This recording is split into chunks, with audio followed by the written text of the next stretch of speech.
Hello guys, आप लोग कैसे हो। आई होप आप सब ठीक होंगे, मैं भी ठीक हूँ। तो आज मैंने लंच में बनाई है करेले की सब्ज़ी और चटनी। चीकू की रात की आलू टमाटर की सब्ज़ी रखी है, वो उससे खाएगा क्योंकि वो करेला नहीं खाता। उसके लिए मैं दही भी निकाल दूँगी। और फिर मैंने गरम गरम रोटियाँ बना ली। उसके बाद मैंने 2 ही चीकू की सिर्फ चुपड़ के रखी क्योंकि हम घी चुपड़ी रोटी नहीं खाते, हमें नुकसान देता।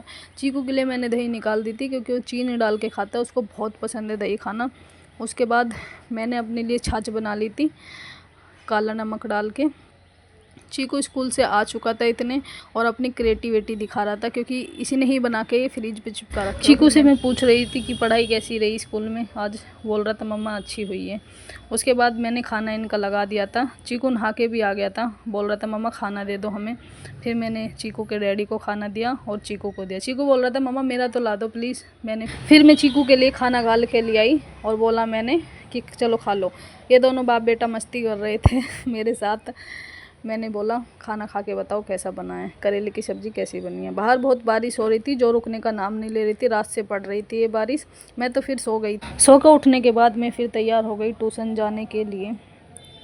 फटाफट मैं तैयार हुई और फिर मैं चल दी नीचे ट्यूशन जाने के लिए। ट्यूशन जाकर देखा तो बारिश की वजह से बच्चे ही नहीं आए उनके पेरेंट्स लेकर ही नहीं आए उनको, क्योंकि रोड पे बहुत ज़्यादा पानी हो जाता है, इसलिए वो आ नहीं पाए। क्या करते फिर, अकेले बैठे बैठे 2-4 बच्चे थे। इसके डैडी फिर गर्मा गर्म मोमोज ले आए जो हमने बैठकर एंजॉय करे। साथ के साथ ये दूध और सब्ज़ी भी लेते आए क्योंकि बाहर सब्ज़ी वाला भी खड़ा था। चीकू आके बोल रहा था कि मम्मी अकेले अकेले। मैंने कहा नहीं बेटा, आपके लिए भी है, आप भी खाओ।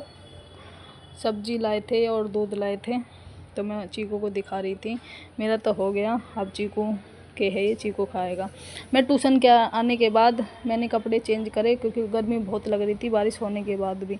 मैंने थोड़े से बर्तन सफा करे और फिर शाम की चाय बनाई।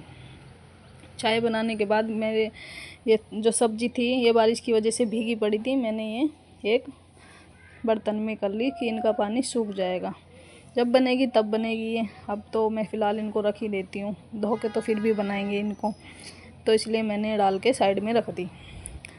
चाय उफन रही थी तो मैंने उसको थोड़ा सा चलाया और फिर छान के मैंने चीकू के डैडी को और चीकू को, और ये मेरी कटोरी में ही। चीकू के डैडी शाम को एक रोटी ज़रूर खाते हैं पीनट के साथ, पीनट बटर के साथ, क्योंकि वो ब्रेड नहीं खाते। चीकू किसी बात पे रूसा बैठा था और नीचे लेट रहा था, वो मैंने उसको बोला कि चलो चाय पी लो।